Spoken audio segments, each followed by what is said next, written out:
havia muitos prodígios e sinais através dos apóstolos. Sinais e maravilhas. Quando nós vemos lá esse texto,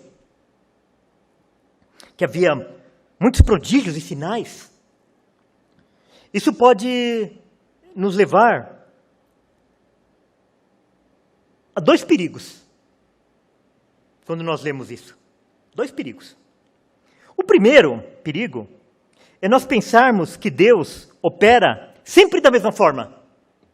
Então, se havia tanta prodigalidade de prodígios e de sinais, tem que ter agora também.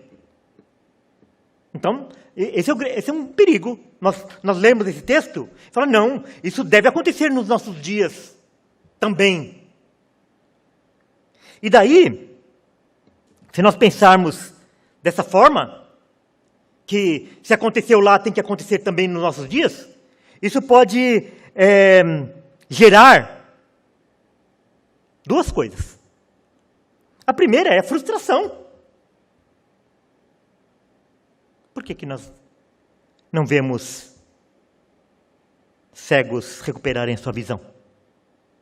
Por que nós não vemos aleijados andando?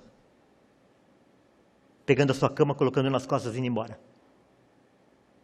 Por que nós não vemos pessoas sendo ressuscitadas, como vai acontecer no livro de Atos? Quando a gente olha e fala, tem alguma coisa errada. E daí a gente se frustra.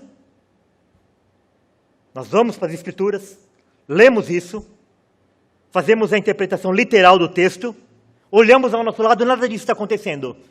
Isso pode nos levar à frustração. Mas também, antes disso, nós precisamos ir nas Escrituras e nós vemos quando é que foi que isso aconteceu. Essa prodigalidade de milagres, de maravilhas, de sinais. Foi na época de Moisés. Na época de Elias. Na época de Eliseu. Na época de Jesus. E na época dos apóstolos. Então você pega todas as Escrituras, só na época dessas personagens tinha prodigalidade de milagres, de sinais, de maravilhas. E daí você vai pegar outras pessoas que eram piedosos da mesma forma, eram homens de Deus da mesma forma, e você não via milagres. Você vê milagres na época de Samuel, ou de Davi, ou de Isaías, ou de Jeremias? Não, você não vai ver. Você vai ver nessa época. Então, isso nos faz pensar assim, essa não é a regra. Essa não é a regra. E se nós pensarmos que é a regra, então pode primeiro nos levar à frustração, porque a gente não vê acontecendo. E, como consequência, pode levar alguns à manipulação. O que nós vemos na televisão? O que nós vemos nessas pessoas que estão vendendo bênção? Eles manipulam, eles enganam. Para querer demonstrar o quê? Que o que acontece nas suas comunidades, nas suas igrejas e nos seus ministérios é a mesma coisa que acontece na época da igreja primitiva. Então, nós acharmos que aquilo que aconteceu lá deveria acontecer nos nossos dias, ou nos leva à frustração, ou então pode nos levar à manipulação. O primeiro, então, grande perigo é nós acharmos que Deus opera sempre da mesma forma. E o segundo perigo é nós pensarmos que Deus não opera milagres mais.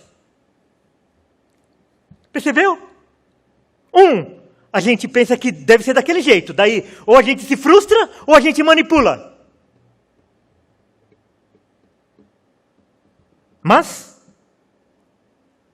nós estamos levados também, por um outro lado, falar assim, eu não quero nem me frustrar e eu não quero manipular. Então eu chego à conclusão de que Deus não opera mais sinal e nem maravilha. Deus não faz mais milagres. E isso também não é verdade. Porque Deus é o mesmo. Ele tem poder para realizar os mesmos milagres. Ele tem poder para levantar o enfermo da cama. Ele tem poder para sarar o desenganado pelos médicos. E nós podemos testemunhar isso no nosso meio. Pessoas que estavam desenganadas. Pessoas que estavam enfermas, abatidas. E Deus levantou do leito. Então, porque se nós pensarmos que Deus não opera mais milagres, como é que nós vamos orar? Como que nós vamos pedir para Deus realizar um milagre na vida de uma pessoa? Sabendo, né, irmãos, que Deus ainda continua operando o maior dos milagres, que é transformar corações, que é transformar vidas, que é transformar famílias, que é transformar pessoas que a gente imaginava assim, aquela pessoa jamais vai se converter. E Deus vem e Ele opera naquela vida.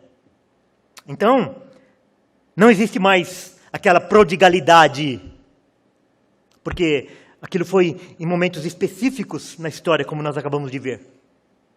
Mas Deus continua sendo o mesmo. E é por isso que nós podemos continuar orando para que Deus faça milagres na vida do nosso familiar, na vida do nosso amigo, na vida do nosso irmão e na nossa vida.